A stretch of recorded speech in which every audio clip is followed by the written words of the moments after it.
বাংলাদেশে আর বাংলাদেশের বাইরে পৃথিবীর বিভিন্ন প্রান্তে যেখান থেকে চ্যানেলে দেখছেন আপনাদের সকলকে সাদর আমন্ত্রণ তৃতীয় মাত্রা দেখবার জন্য। প্রিয় দর্শক, সাম্প্রতিক নানা বিষয় নিয়ে আলোচনা করবার জন্য আমার সঙ্গে স্টুডিওতে রয়েছেন, আমার বায়ে বসা আছেন রাজনীতিক সাবেক সংসদ সদস্য সাবেক মন্ত্রী আলমগীর কবির, এবং আমার ডানে রয়েছেন বাংলাদেশের কমিউনিস্ট পার্টি সিপিবি সাধারণ সম্পাদক রুহিন হোসেন প্রিন্স। স্বাগত আপনাদের দুজনকে তৃতীয় মাত্রায়। সংস্কার এবং নির্বাচন নিয়ে কথা হচ্ছে। আমার প্রশ্ন যেটা আমি আপনাদের কাছ থেকে বুঝতে চাই যে আপনারা বুঝতে পারছেন কিনা যে নির্বাচনটা আসলে কবে হবে, 25শে ডিসেম্বরের মধ্যে, 26শে মার্চের মধ্যে, 26শে জুনের মধ্যে, নাকি আসলেই একটা অনিশ্চিত অবস্থার মধ্যে যাচ্ছে। বৃহস্পতিবারে দেখলাম যে নতুন পার্টি এনসিপির প্রধান নাহিদ ইসলাম বলছেন যে তিনি মনে করছেন না যে সরকার নির্বাচন করবার জন্য এখনও প্রস্তুত বা সক্ষম তারা এই মুহূর্তে, যা দেশের যা পরিস্থিতি আইন শৃঙ্খলা সহ অন্যান্য ক্ষেত্রে। মিস্টার আলমগীর কবির কি মনে করেন, দেখছেন আপনি নির্বাচন? ধন্যবাদ আপনাকে। এত বড় একটা অভ্যুত্থান ঘটল বাংলাদেশে, আন্দোলন, অনেকগুলো আন্দোলনই দেখেছি, ভাষা আন্দোলন দেখিনি। হামিদুর রহমান শিক্ষা কমিশন রিপোর্ট বিরোধী আন্দোলনটা দেখেছি, স্কুলের ছাত্র ছিলাম। তারপর 6 দফা আন্দোলন দেখেছি, 68-69 গণ আন্দোলন দেখেছি, মুক্তিযুদ্ধ করেছি দেখেছি, এরশাদ বিরোধী আন্দোলন দেখেছি, বহু আন্দোলন সংগ্রাম দেখেছি এবং অংশগ্রহণ করেছি। কিন্তু জনগণ রক্ত দেয়, জনগণ আন্দোলন সংগ্রামী নামে তাদের প্রয়োজনে, জনগণ তার প্রয়োজনে নামে, আর এই সুযোগটা রাজনীতিকরা নিয়ে নেয়। এদেশের প্রতিটা আন্দোলনই, ভাষা আন্দোলন ছাড়া প্রতিটা আন্দোলনই ব্যর্থতার চোরাগুলিতে শেষ হয়ে গেছে। ইভেন মুক্তিযুদ্ধকেও আমি বলবো, মুক্তিযুদ্ধের পরবর্তীকালে যে রাজনীতি, অর্থনীতি এবং সামাজিক প্রেক্ষাপট যেটা সৃষ্টি হলো স্বাধীন বাংলাদেশে, সেখানেও আমরা ব্যর্থতাই দেখেছি এবং মুক্তিযুদ্ধের লক্ষ্য আজও অর্জিত হয়নি। ক্ষুধা দারিদ্র্যমুক্ত বাংলাদেশ, একটা মানবিক বাংলাদেশ, মজলুম মানুষের বাংলাদেশ, এটা দেখিনি, হয়নি, আজও হয়নি।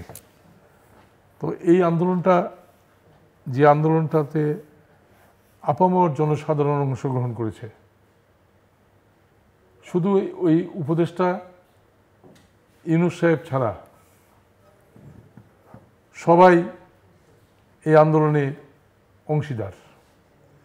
ইভেন আমি মনে করি আওয়ামী লীগেরও বহু মানুষ, হাজার হাজার মানুষকে আমি দেখেছি এই আন্দোলনে সমর্থন দিতে, অংশগ্রহণ করতে। এটা একটা জাতীয় আন্দোলন, গণতান্ত্রিক আন্দোলন। নানানভাবে আন্দোলনের বিশ্লেষণ করেছে নানানজন, নানানভাবে। কেউ বিপ্লব বলেছে, কেউ গণ অভ্যুত্থান বলতে চেষ্টা করেছে। কিন্তু আন্দোলন, এই প্রথম বাংলাদেশে একটা আন্দোলন হয়েছে পার্টি নেতৃত্ব ছাড়া। এই প্রথম আন্দোলন। কারণ তেভাগা আন্দোলন দেখেছি, নাচল বিদ্রোহ দেখেছি, শুনেছি নাচল বিদ্রোহের কাহিনী, তেভাগার কাহিনী শুনেছি, নৌ বিদ্রোহ হয়েছে। কেবলমাত্র আমি আজকে খুব দুঃখ ভারাক্রান্ত হৃদয়ে বলছি, জালিয়ানওয়ালাবাগ হত্যাকাণ্ড ছাড়া এইরকম একটা ঠান্ডা মাথায় হত্যাকাণ্ড সমস্ত ভারতবর্ষে হয়নি। কিন্তু জালিয়ানওয়ালাবাগ হত্যাকাণ্ডটা, ওটা ছিল বিদেশি আর্মি, বিদেশি সৈনিকরা সেদিন একটা শান্তিপূর্ণ সবার উপরে গুলি চালিয়েছিল। বিদেশিরা, তারা ছিল বিদেশি, আর তখন পরাধীন ভারত এটা ছিল। আর আজকে স্বাধীন বাংলাদেশে নিরস্ত্র জনতাকে নিষ্ঠুরভাবে যে হত্যা করেছে, হত্যাকাণ্ড যেটা ঘটেছে দেশে, এটা জাতিসংঘ, তার তদন্ত টিম এসেছিল, তারা ফিরে গেছে, তারা এটাকে গণহত্যা বলেছে এবং সমস্ত পৃথিবী দেখেছে এবং কান পেতে শুনেছে বাংলাদেশের এই গণহত্যা। কিন্তু এই গণহত্যার পরে যে নেতৃত্বটা আসলো, একটা বিতর্কিত নেতৃত্ব আসলো, যাদের কথাবার্তা ঠিক নাই। আমি সেদিন আপনার তৃতীয় মাত্রায় অনেকটা হাস্য কৌতুক করেছি। আমার অনেক বন্ধুরা আমাকে বলেছে যে বলেছেন ঠিক, কিন্তু এত রসিকতা না করাই ভালো ছিল। আমরা অনেক দুঃখে আছি, ভারাক্রান্ত হৃদয়ে আছি। আপনি রসিকতা করে সমালোচনা করেছেন। তো আজকে আমি রসিকতা করব না। সিপিবি সাধারণ সম্পাদক আছেন, আমি রসিকতা করব না। তবে এই কথা বলবো যে এই বর্তমান যে সরকার, উপদেষ্টা সরকার, এটা সম্পূর্ণ ব্যর্থ। আমি সেদিন বানিয়ার দোকান বলেছি, আমি সেদিন অনেক কথা বলেছি। আজকে শুধু বলবো যে একটা সম্পূর্ণ ব্যর্থ সরকার তা আমাদেরকে কোন অতল গহ্বরে নিয়ে যাচ্ছে এবং বাংলাদেশের ভবিষ্যৎ যে কত বড় অনিশ্চয়তায় নিয়ে যাচ্ছে, এটা ভবিষ্যতে বলবে। তবে এইটুকু বলতে চাই যে সরকারের কিন্তু কোথাও সমর্থন নাই। প্রশাসন সম্পূর্ণ সরকার বিরোধী ভূমিকা পালন করছে। আমলারা ভুল পাল্টাই, আমলারা নির্লজ্জ, বেহায়া, বেত্তমিজ। এই বেত্তমিজ একটা ইনস্টিটিউশন ধ্বংস করে দিয়ে গেছে শেখ হাসিনা, এবং আগেও হয়েছে ধ্বংস।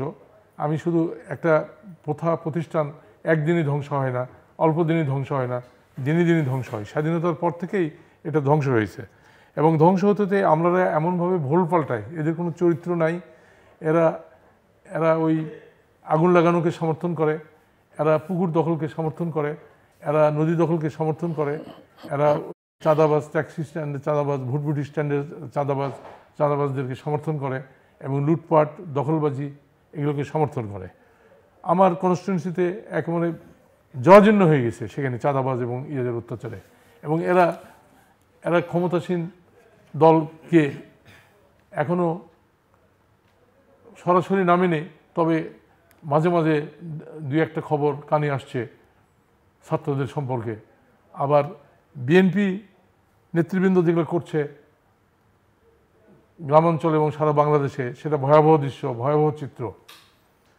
আর আমলারা হলো চরিত্রহীন তৃতীয় শ্রেণীর আমলাদের দিয়ে, এই প্রশাসন দিয়ে, এই রাষ্ট্রযন্ত্র দিয়ে দেশ চালানো যাবে না। নির্বাচন, আমি মনে করি যে আমলারা এমনই বাজে। এই যে দেখেন, আমার প্রশ্ন ছিল যে নির্বাচনটা আসলে আপনি কি মনে করছেন কিনা, কবে হবে? আমি আসছি নির্বাচন প্রসঙ্গে। আমি নির্বাচন প্রসঙ্গের আগে বলতে চাই একটু ছোট করে যে এই আমলাতন্ত্র দিয়ে দেশ চালানো যাবে না, এবং এই আমলাতন্ত্রকে তেল মেরে তোয়াজ করে যে উপদেষ্টারা দেশ চালাতে চাচ্ছে, এটা চলবে না। আমার নওগাঁ শহরে টেনিস গ্রাউন্ডে একটা লাইব্রেরি আছে। সেই লাইব্রেরিতে সব রকম বই আছে, সব রকম বই থাকবে। তো সেখানে আওয়ামী লীগের বই বেশি ছিল, শেখ মুজিবের বই বেশি ছিল। এগুলো সব তাড়াতাড়ি করে সরায় এগুলো বাক্সের মধ্যে পড়ে। সারা দেশেই হয়েছে ছবি। আর ছবি নয়, শুধু সংসদ ভবনের একটা ঘটনা শুনেছি। ইউনূস সাহেবের বই একবার লুকিয়ে রেখেছিল। ইউনূস সাহেবের বই ওই সরকারের সময় সংসদ ভবনের কোনো রেখে স্থান পায়নি। পরে ওই বইটা খুঁজে বের করে নিয়ে এসে সংসদ ভবনের সবচেয়ে গুরুত্বপূর্ণ জায়গায় এখন রাখা হয়েছে।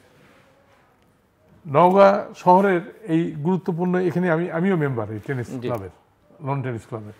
এখানে এইভাবে বইগুলোকে তাড়িয়ে দিচ্ছে।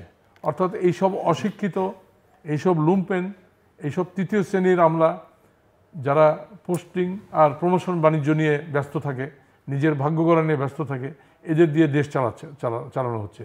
এই বিপ্লবের পরে এই আমলাদেরকে বিদায় করা দরকার ছিল, এদেরকে গৃহহীন করা দরকার ছিল, চাকরিহীন করা দরকার ছিল। সেটা না করে এদেরকে তোয়াজ করে এই প্রশাসনের স্তরে স্তরে এদেরকে রেখে দিয়ে আজকে দেশটাকে বিপন্ন করে ফেলে দিয়েছে। আর আইন শৃঙ্খলা বলে কিছু নাই সারা দেশে। আমি ভয়ে আমার এলাকায় যেতে পারি না। আমি এখন কি বলবো, করাপশনের বিরুদ্ধে যদি বলি, চাঁদাবাজির বিরুদ্ধে যদি বলি, আক্রমণের শিকার হই। আমার মতো লোক আমার উপরেও আক্রমণ করার ষড়যন্ত্র হয়, চক্রান্ত হয়। প্রশাসন চেয়ে চেয়ে দেখে। তো দেশ চালাচ্ছে কে? সরকার কোথায়? আমি আসছি আপনার কাছে। রাষ্ট্রযন্ত্র কাজ করছে কি? এইরকম অপদার্থ, এইরকম সরকারবিহীন অবস্থা দেশ কখনো দেখেনি। ইভেন অভ্যুত্থানের সময়ও আমি দেখেছি, অভ্যুত্থানের সময়ও মানুষ কিন্তু আন্দোলন হয়নি, মানুষ কিন্তু সচেতন ছিল, আইন শৃঙ্খলার অবনতি ঘটেনি, চোর ডাকাতরা চুরি ডাকাতি বাদ দিয়ে তারাও আন্দোলনে শরিক হয়েছিল। এই ছিল আন্দোলনের সময়ের দৃশ্য। মুক্তিযুদ্ধের সময় চুরি ডাকাতি হয়নি, রাহাজানি হয়নি, কোনো কিছু হয়নি, তখন সরকার ছিল না। তো এখন সরকার একটা আছে, উপদেষ্টা সরকার, ও কাকে উপদেশ দিচ্ছে, কে উপদেশ নিচ্ছে, তাদের ইন্টারন্যাশনাল পলিটিক্স কি, ন্যাশনাল পলিটিক্স কি, তারপরে দেশটা কোন দিকে নিয়ে যাবে, ফারাক্কা প্রবলেম, তিস্তা প্রবলেম নিয়ে তারা কি চিন্তা করছে, বার্মা নিয়ে কি চিন্তা করছে, তারপরে একটা নতুন রাষ্ট্র ওখানে হতে যাচ্ছে, আরাকান রাষ্ট্র, সেখানে গভর্নমেন্ট পলিসি কি আমরা জানি না। আমি আসছি আপনার কাছে, মিস্টার রুহিন হোসেন প্রিন্স। জি, ধন্যবাদ আপনাকে।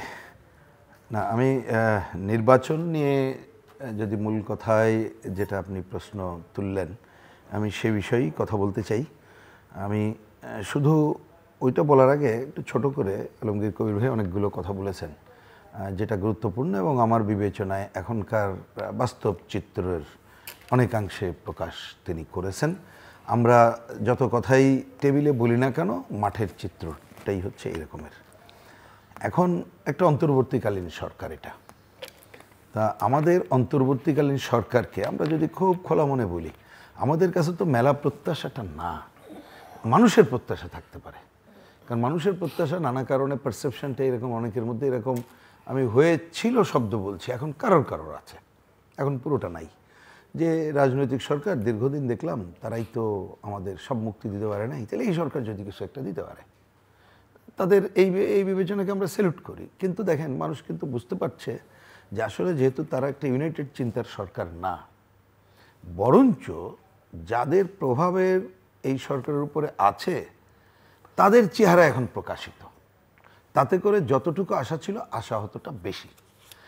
এবং পরিস্থিতি এইরকমই, আইন শৃঙ্খলার কথাটা যদি বলেন ন্যূনতম জায়গা, কারণ এটা তো যদি ধরেন অনিয়ারে আলমগীর কবির ভাইয়ের মতো মানুষ তিনি যদি তার এলাকা সম্পর্কে নিজের এই কথা বলেন, তাহলে তো আর কোনো কথা বলার দরকার হয় না। আচ্ছা, ঠিক আছে, সেইটাও যদি আমি থিওরিটিক্যালি দেখি, বাস্তব অবস্থা মাঠেরই। বিবিসিতে সাক্ষাৎকারে আমাদের প্রধান উপদেষ্টা বললেন যে আগের মতো নাকি অত অপরাধ নাই। তথ্য বলার পরে বিবিসির সাংবাদিক কথা বললেন। আমাদের স্বরাষ্ট্র উপদেষ্টা যেদিন বলছেন আইন শৃঙ্খলার উন্নতি হচ্ছে, যেদিন এই কথাটা পত্রিকার প্রথম পাতায়, একই সাথেই খুন, ধর্ষণ, আরও নানা ধরনের ঘটনা। আমরা যেদিনই দেখলাম যে উপদেষ্টা পরিষদের সিদ্ধান্তের পরে একজন উপদেষ্টা এসে প্রেস ব্রিফিংয়ে বললেন যে আমরা মব এইটা বা কোনো ধরনের এই ধরনের পুলিশিংয়ের জায়গাটা আমরা গ্রহণ করব না, এই কথা বলার গুলশানে কি ঘটনা ঘটলো আমরা জানি, এবং এটা প্রতিদিনই ঘটনা। আপনি এই রকমের ঘটনা বলে শেষ করা যাবে না। এগুলো হচ্ছে যেটা প্রকাশিত রাজধানী, আমি তার কথা বললাম। বাইরের চেহারা অনেকে বলে না আরও ভয়াবহ যতটুকু আমরা পারি। তাহলে এবার যদি আসি যে ঠিক আছে, একটা সরকার আসছিল, আমরা যদি এরকম প্রত্যাশা করতাম এবং দেখতাম যে সে একটা ভালো কাজ করতে পারছে, ওকে, তাহলে তারও বেশি দিন থেকে ভালো কাজ করে চলে যাক। তো সে যদি পারছে না, আমাদের সামনে অল্টারনেট কি? একটাই তো আছে, যে ভরসা করতে হবে জনগণের উপরে। যে জনগণ এই গণঅভ্যুত্থান করছে, জনগণ কি সিদ্ধান্ত নেয়? তো জনগণের সিদ্ধান্ত নেওয়ার পথ তো একটাই আছে, সেটা হচ্ছে নির্বাচিত, প্রত্যক্ষ ভোটে নির্বাচিত প্রতিনিধিদের ক্ষমতা তুলে দেওয়া। তাহলে কিন্তু আমরা তাদের কাছ থেকে জবাবদিহিতার মধ্য দিয়ে আমরা বলতে আমি জনগণের কথা একটু বুঝে নেওয়ার জায়গায় আমরা যেতে পারি।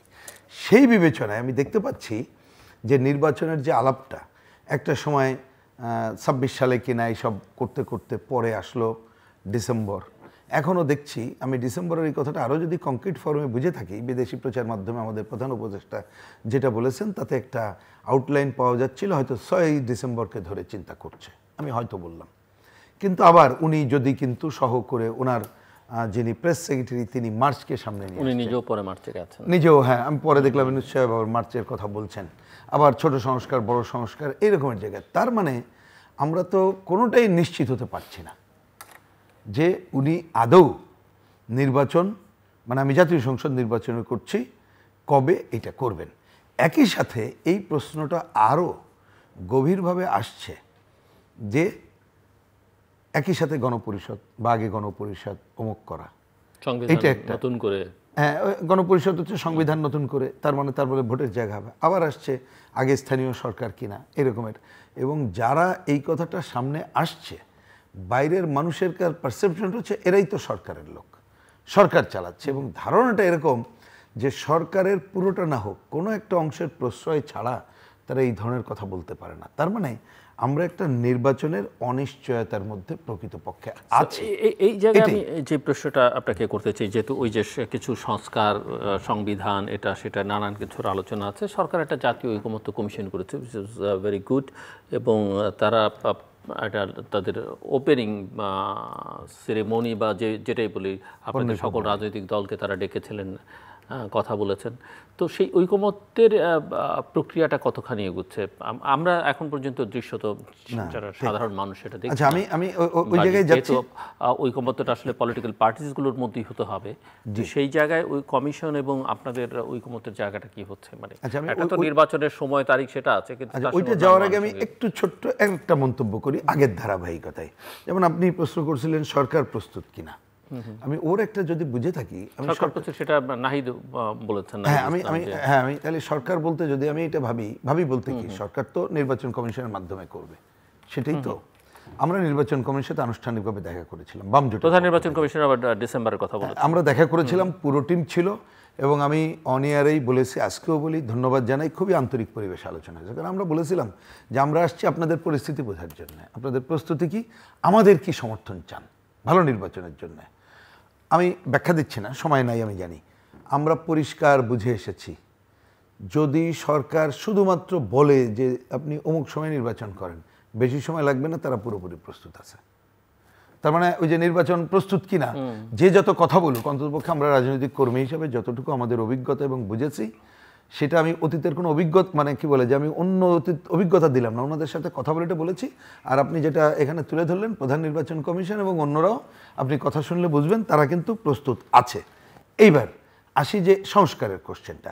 সংস্কারের কোশ্চেন আসলে আমাদের একটা কথা আগে পরিষ্কার করে নেই, না হলে আমি দেখি এইটা ভুল বার্তা অন্যের কাছে যাচ্ছে। আমরা যে ধরনের নির্বাচন চাই, আমি যদি বুঝে থাকি এটা শুধুমাত্র কমিউনিস্ট পার্টি বামজোট না, আমরা অধিকাংশ গণতন্ত্র মানা মানুষ, মুক্তিযুদ্ধের পক্ষের যারা নির্বাচন চাই, বলা যায় অল্প কিছু শেডের ডিফারেন্স থাকলেও প্রায় আমরা একমত। সেটা কি, ভিত্তিটা কি, যে পুরো নির্বাচন ব্যবস্থা ধ্বংস হয়ে গেছে।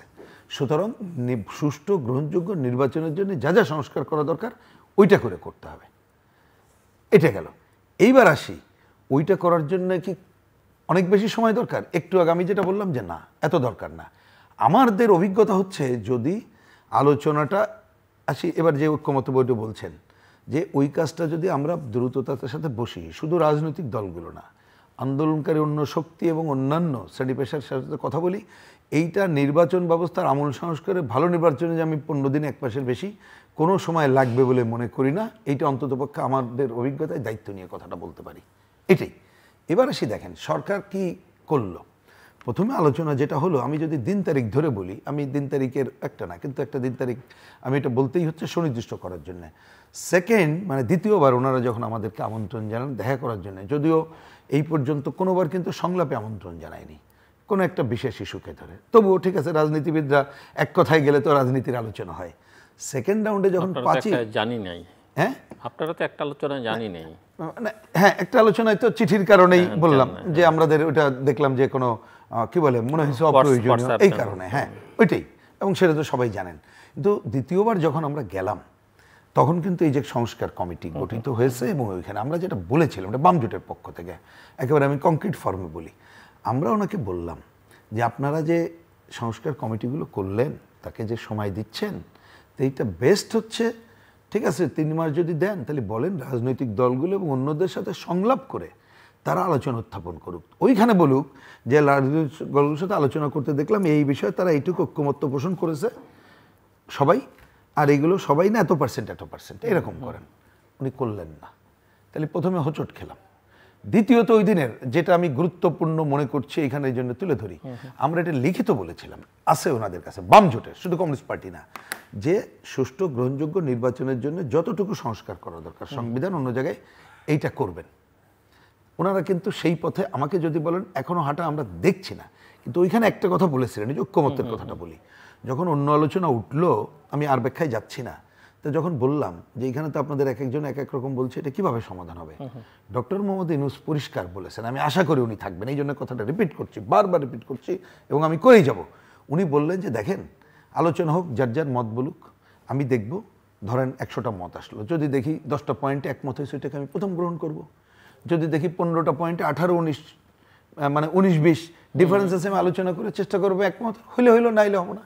আগে বলেছিলেন 15 তারিখে ওনার সাথে এই কথার সাথে একটা কথা যুক্ত করেছেন যে যদি ঐক্যমত না আমি ওয়েবসাইটে দিয়ে দেবো, আমি তো কোনো অসুবিধা দেখি না।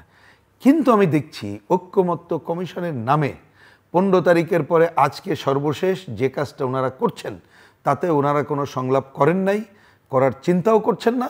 ওনারা যে পদ্ধতিতে আগাচ্ছেন আমি দেখতে পাচ্ছি নতুন সংকট হয়তো তৈরি করবেন, অথবা কালক্ষেপণে নতুন পথ নিয়েছে। আমি সময় পেলে পরের রাউন্ডে নিশ্চয়ই এটা নিয়ে কথা বলবো। মিস্টার আলমগীর কবির, কারণ আমার সময় হাতে খুব বেশি নেই, এটাই সম্ভবত ফাইনাল রাউন্ড আর কি। না, এখানে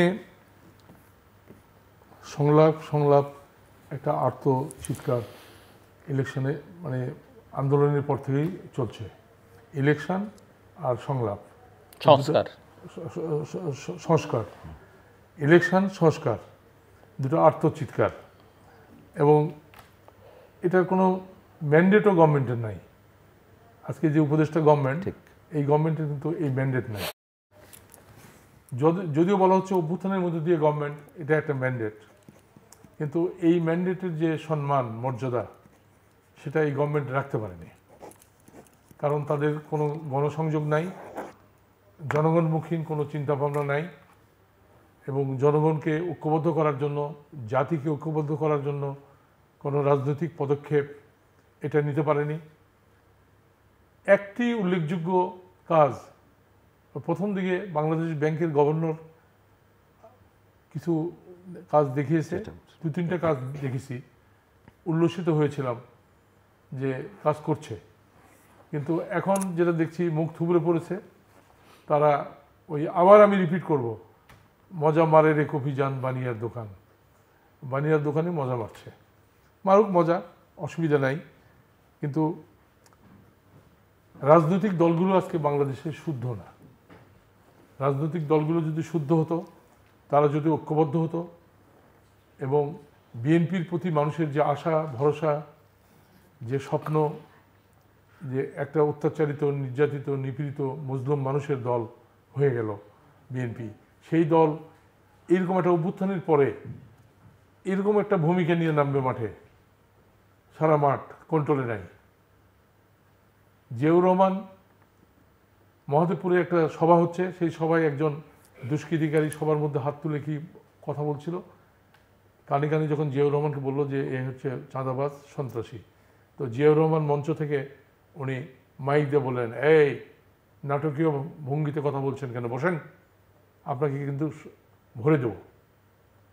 একটা রাষ্ট্রপতি, তার দলের উপরে দেখেন তার নিয়ন্ত্রণ, মিষ্ট ভাষা, শান্তিপূর্ণ কথাবার্তা, এগুলো দিয়ে কোনো কিছু হয় না। দলও চালানো যায় না, রাষ্ট্র চালানো যায় না, ওই যে কোনো লোক প্রাণ হারাবে এদের হাতে। আজকে সেই জন্য আমি মনে করছি যে নির্বাচন করতে হলে নির্বাচন কমিশন, পুলিশ, আনসার, ভিডিপি, প্রশাসন, সেনাবাহিনী এবং বিচার বিভাগ, এগুলো সুসংগঠিত হতে হয়। আজকে আমার এই একটার উপরেও আস্থা নেই।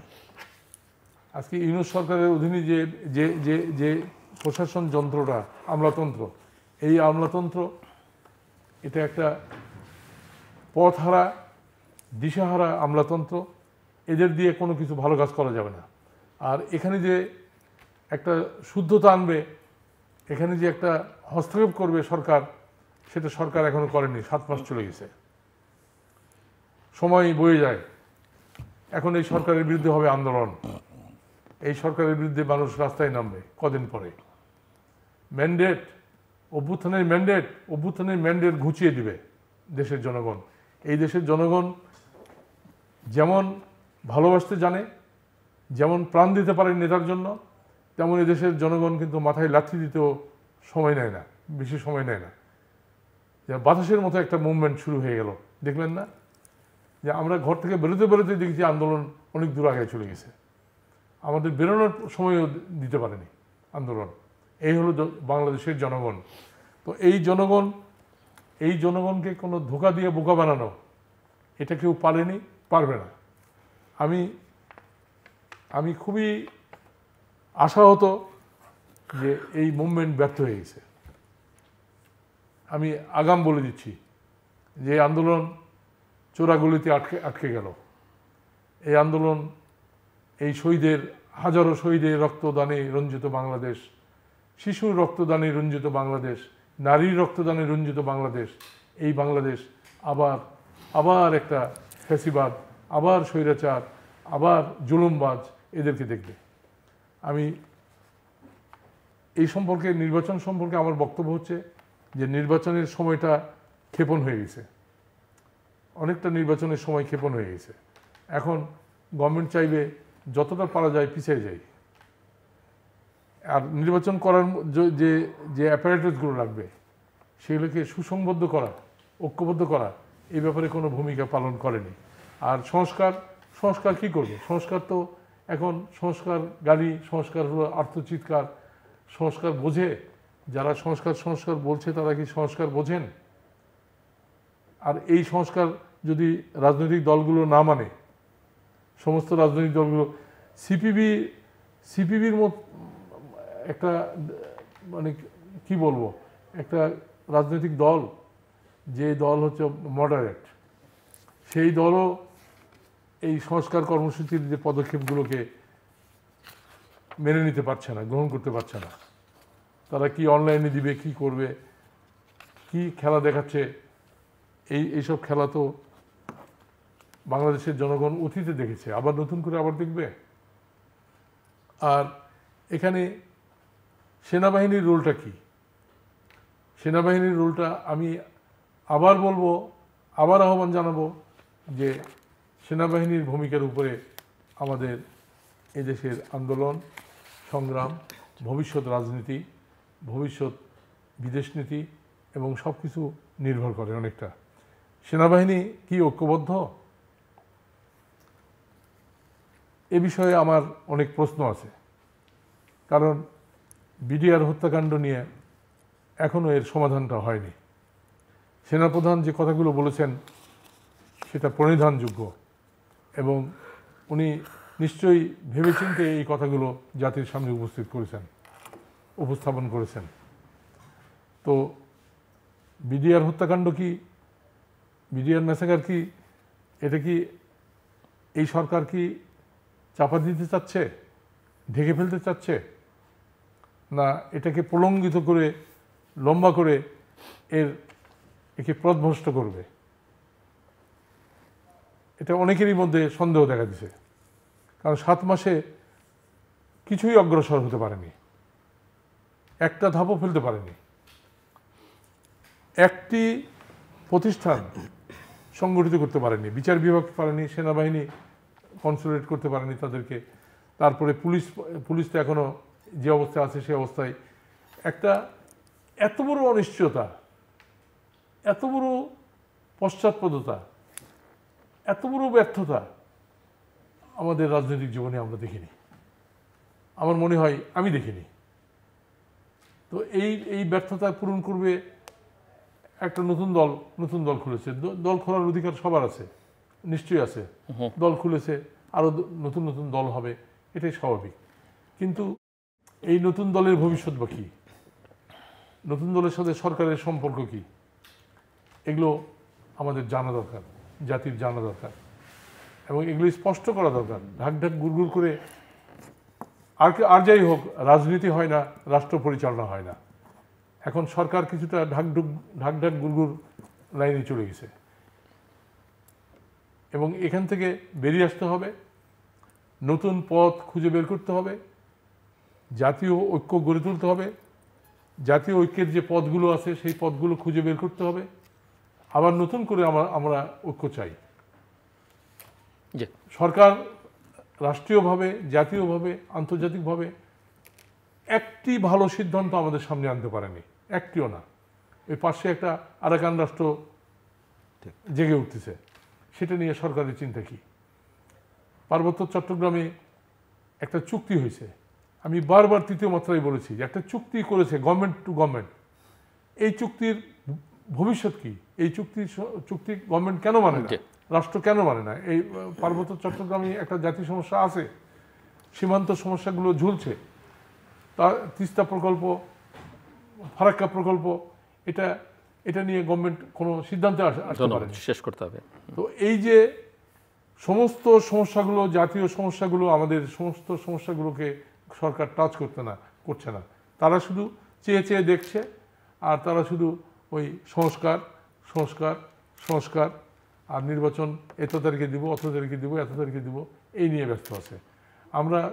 আমাদের বক্তব্য হচ্ছে যে সরকারের সুনির্দিষ্ট বক্তব্য থাকতে হবে এবং সুনির্দিষ্ট পরিকল্পনা থাকতে হবে এবং সেটা ওপেন করতে হবে। সরকারকে এটা ওপেন করতে হবে যে নির্বাচন কখন দেবেন, সংস্কার কিভাবে হবে এবং সংস্কারের ইয়েগুলো কি, কয়টা সংস্কার করবেন, কয়টা করবেন না, এগুলো ক্লিয়ার করা দরকার। ধন্যবাদ। কিন্তু এগুলো ক্লিয়ার করেনি। রহিন হোসেন প্রিন্স। না, আসলেই তো যদি বলেন যে এত বড় একটা অভূতপূর্ব গণঅভ্যুত্থানের পরে এই 7 মাসে যে প্রত্যাশা ছিল, সেই প্রত্যাশা তো পূরণ হয়নি, বরঞ্চ পূরণ হওয়ার পথে হাঁটছি এরকম কোনো পথরেখাও দেখা যাচ্ছে না। তাহলে যদি এই পরিস্থিতি চলতে থাকে তাহলে তো সংকট বাড়তে থাকবে। গণঅভ্যুত্থানের আকাঙ্ক্ষা শুধু ব্যর্থ হবে না, নানা ধরনের অপশক্তি, এই যে শেষ দিকে উনি আলোচনার মধ্যে এইখানে আমাদের বার্মা, আরাকান রাজ্য, অন্যান্য পয়েন্টগুলো আনলেন, মানে ভূ রাজনৈতিক কারণে আগের যে কোনো সময়ের তুলনায় এখানে কিন্তু নানা সংকটগুলো ঘটতে পারে, দেশের অভ্যন্তরীণ বিষয় আছে। তাহলে এই জায়গাগুলো দেখার ব্যাপারে দ্রুততার সাথে আমাদের একটা পথ খুঁজে বের করে যাওয়া দরকার, নাহলে তারা আমরা দীর্ঘমেয়াদে আরও সংকটে পড়ে যাব। তো সেই পথের একটা হচ্ছে যে আলোচনা আপনি আগেও করেছিলেন, যেখানে আমি শেষ করলাম যে ন্যূনপক্ষে কতকগুলো বিষয় যতটুকু সম্ভব, সব তো ঐক্যমত্য আমরা হইতে পারবো না, যতটুকু ঐক্যমত্য হওয়া যায় সেটুক হয়ে একটা নির্বাচিত সরকার যেই আসুক না কেন, তাহলে ক্ষমতাটা দিলে আপনি হয়তো গণতন্ত্রের পথে হাঁটার প্রচেষ্টাটা নিতে পারবেন। সেই জন্যে যেমন ধরুন ঐক্যমত্যের ব্যাপারে আমি আগে যেটা বললাম যে যেটা আমাদের প্রধান উপদেষ্টা সহ যেভাবে কথা হয়েছিল, কিন্তু আমি দেখতে পাচ্ছি যে 15 তারিখে বলার পরও আমার ধারণা ছিল যে 15 তারিখে ঠিক আছে, ওনারা অনেক অনেক তো বড় বড় পেপার সবাই জানেন, হাজার হাজার পৃষ্ঠার, তারপরে ঐক্যমত্য কমিশন করেছেন। আমি ধারণা করেছিলাম যে ঐক্যমত্য কমিশন করে হয়তোবা তারা বলবেন আচ্ছা সংবিধান সংস্কার অনেক বড়, তাহলে আমরা দেখতে পাচ্ছি অন্ততপক্ষে এইখানে ন্যূনতম এইটা ঐক্যমত্য আছে, অন্য জায়গায় এইটুকু ঐক্যমত্য আছে ওনার 6টা কমিশনে, তাহলে এইগুলো নিয়ে আমরা একটা ডায়লগ শুরু করি, এটা করি। কিন্তু আমি খুবই খুব দুঃখের সাথে লক্ষ্য করছি এইখানে এমন এমন জিনিস ডোমিনেট করে সামনে আনা হচ্ছে, তাতে করে কোনো ঐক্যের, এই ধরনের ঐক্যের কোনো সম্ভাবনা নেই। যেমন উদাহরণ দিই, আপনি সংবিধান নিয়ে আলোচনায় এখন তো যেটা করছে, ওনারা সংলাপ বাদ দিয়ে কিছু কোশ্চেন ইয়ার পাঠাচ্ছে, যে MCQ যেটাকে বলে, আপনি টিক চিহ্ন দেবেন যে কোনটা চান, চান না, অর্ধেক চান কিনা, কিভাবে চান, এই সরকারে চান না গণপরিষদ চান, এমন এমন কথা আমি এইটার কোনো মানে কি বলে কারণ দেখি না। এবং কখনোই অতীত দিনে কোনো সংলাপে রাজনৈতিক দলগুলো বা অন্যদের সাথে এই পদ্ধতিতে হয়েছে এটা কোনো দিনও দেখিনি, এবং আমাদের ছোট্ট অভিজ্ঞতা হলো এই পদ্ধতি কোনো ভালো পদ্ধতি মোটেই না, বিশেষ উদ্দেশ্যমূলক পদ্ধতি। তাহলে তো আপনি পথ খুঁজে পাবেন না, এটা হচ্ছে ব্যাপার। তাহলে আপনি এইটাকে তো টাইম কিল করছেন, যার জন্য আমরা বারবার বলছিলাম যে নির্বাচনের জন্য যা যা সংস্কার করা দরকার সেইটা যদি ওনারা একমত হন, মানে একমত করা যায়, তখন আলোচনা করলেই পথ বের করা কোনো সমস্যা না। সেইটা যদি না করি এইখানে কিন্তু নানা ধরনের সংকটগুলো আরও বাড়বে, যেটা আমাদের একেবারেই কি বলবো আকাঙ্ক্ষা না। আরেকটা হচ্ছে ওই যে কথায় আবার একটা বাড়ে, এই যে দেখলাম যে সরকার ঠিক আছে, যদি যেটা আপনি একটু আপনিও বললেন যে আমাদের প্রধান উপদেষ্টা আগের দিন পর্যন্ত যা ছিল বডি ল্যাঙ্গুয়েজে ডিসেম্বরটা একটা ছিল, কিন্তু আবার বডি ল্যাঙ্গুয়েজে এখন আবার মার্চ শব্দটা আবার কিন্তু শিফটিং।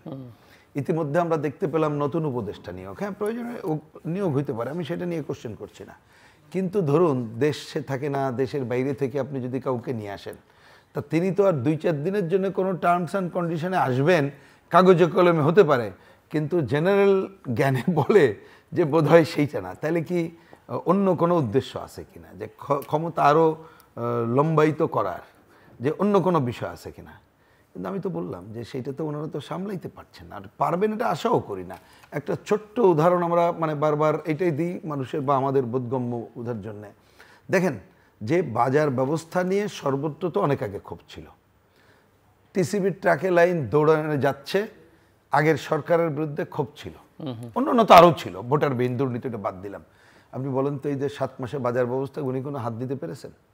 ভোজ্য তেল নিয়ে যে ধরনের ঘটনা ঘটছে, অতীতে কোনো দিন দুর্বল সরকার থাকলে এত খারাপ ঘটনা ঘটতে পারতো না। তাহলে আপনি কোথায় আছেন? পারেনি কেন? ন্যাচারাল যে ব্যবস্থা, একই ব্যবস্থা বহাল রেখেছে, সিন্ডিকেটে হাত দিতে পারে নাই, যার জন্য এখন সিন্ডিকেটটা নিজেরাই কনসিডারেট হয়ে গেছে, আর হাত দিতে পারবেন না। দেখছেন না ঋণ খেলাপির পরিমাণ বাড়ছে, পুনঃতফসিলকরণ হচ্ছে, এখন অন্য অন্য কাজগুলো হয়ে যাচ্ছে, তা আপনি তো হাতই দিতে পারবেন না যত এরকমের কাজে দেরি করবেন। তা আপনি আর অন্য উদাহরণ তো আর দরকার হয় না, যে মিনিমাম যদি এইরকম একটা জায়গায় হাত আপনি না দিতে পারেন, তাহলে আর কোনটায় হাত দেবেন? আপনি মব, যেটা মব সন্ত্রাস, আপনি বলেন যে সমস্ত ঘটনাগুলো ঘটলো, এখনও ঘটতেছে, এই যে শাহবাগে ছোট হইলেও ঘটছে, দেখলাম যে ফুলের মালা দিয়ে তাকে আবার বের করে নিয়ে যাওয়া হলো, তাহলে আইন শৃঙ্খলা কোথায় থাকলো? আপনি নিজেই স্টেটমেন্ট দিচ্ছেন, ভেরিফাইড ফেসবুকে বলছেন, উপদেষ্টারা বলছেন কোনো ভূমিকা আপনার নাই, তার মানে তো আপনি জিনিসটা করতে পারছেন না। সুতরাং এখনই ফিরে আসতে হবে রাজনৈতিক দল এবং অন্যদেরকে আস্থায় নিয়ে যতটুকু ঐক্যমত্য করা যায় করে ভোটের গণতন্ত্রের ধারে আসার মধ্য দিয়ে আমরা একটা পথ খুঁজে বের করতে পারি। না হলে আমরা এই লং টার্ম একটা দীর্ঘমেয়াদী একটা সংকটে পড়ে যেতে পারি, যেটা আমাদের গণ অভ্যুত্থানের আকাঙ্ক্ষাকেই প্রশ্নবিদ্ধ করবে। কবির ভাই যেভাবে সরাসরি বললেন, আমি হয়তো এটা এখনও এটা মনে করছি না। আমি আশা করব যে গণ অভ্যুত্থানের চেতনাকে যতটুকু পারি আমরা সেইটাকে ধরে রেখে গণতন্ত্রের যাত্রা অব্যাহত রাখতে চাই। এইটা যদি না পারি, এর পুরো দায় ডক্টর মোহাম্মদ ইউনূস সরকারকেই নিতে হবে। ধন্যবাদ। আপনি কি কিছু বলতে চাইছিলেন? না, আমার হাতে সময় নেই, জাস্ট 10 সেকেন্ডস। ঠিক আছে, প্রধান উপদেষ্টা শিক্ষক মানুষ, তো উনি নুরুল কবিরের সাথে যে সাক্ষাৎকার দিলেন, আবার বিবিসির সাথে সাক্ষাৎকার যেটা আমাকে হতাশ করেছে, দুটো দুই রকম। আচ্ছা, আর তাকে সুনির্দিষ্ট পদ বলতে হবে। আপনি বলেছেন তিনি এখন সময়ক্ষেপণের সরকার, ক্ষমতা ভোগ করার সরকার কিন্তু এখন। ধন্যবাদ। ধন্যবাদ মিস্টার রুহিন হোসেন প্রিন্স এবং মিস্টার আলমগীর কবির। দর্শক কথা বলছিলেন দুজন রাজনীতিক, সরকারকে তারা সময়ক্ষেপণের এবং ক্ষমতায় এক ধরনের ক্ষমতা লোভী সরকার হিসেবেই চিত্রায়িত করবার চেষ্টা করেছেন। যদিও আস্থার কথাটা বলেছেন, কিন্তু সরকারের সুনির্দিষ্ট কোনো বক্তব্য নেই, বিশেষ করে জন আকাঙ্ক্ষা যেসব বিষয়ে স্পষ্ট কোনো পরিকল্পনা নেই এবং এক ধরনের অনিশ্চয়তা, অস্পষ্টতায় ভরা। সব কথার মূল কথা যে সংস্কার, যে কোনো জাতির জীবনে, ব্যক্তির জীবনে সংস্কার, প্রতিষ্ঠানের জীবনে সারাক্ষণই সংস্কারের মধ্যে থাকতে হয়, এটাই নিয়ম। কাজেই সুনির্দিষ্ট সংস্কার যেগুলো নির্বাচনের সঙ্গে সংশ্লিষ্ট, সেটাই এখন যদি ওনারা করেন এবং পরবর্তীতে নির্বাচিত সরকার করবে, কিন্তু তার আগে যদি একটা জাতীয় ঐকমত্য প্রতিষ্ঠার কাজ ওনারা করতে পারতেন, সেটা একটা ভালো কাজ হতো। কিন্তু যেটা আমরা শুনলাম আজকে, যে ঐকমত্য প্রতিষ্ঠার নামেও যেটা হচ্ছে, সেটাও রাজনৈতিক দলগুলোর অনেকের কাছে হয়তো এখন পর্যন্ত, আমরা সবার কথা জানি না, খুব একটা গ্রহণযোগ্য নয়। সব মিলিয়ে এই অনিশ্চয়তা, অস্পষ্টতা চলতে থাকলে জাতীয় জীবনে গভীর সংকটের একটা আশঙ্কা কিন্তু অনেকেই করছেন। আমরা সেই আশঙ্কাটা ঘটুক, মানে আশঙ্কার বাস্তবায়ন ঘটুক, সেটা আমরা কিন্তু কেউ চাই না। আমাদের সঙ্গে থাকবার জন্য অসংখ্য ধন্যবাদ। আপনাদের সবার জন্য শুভকামনা।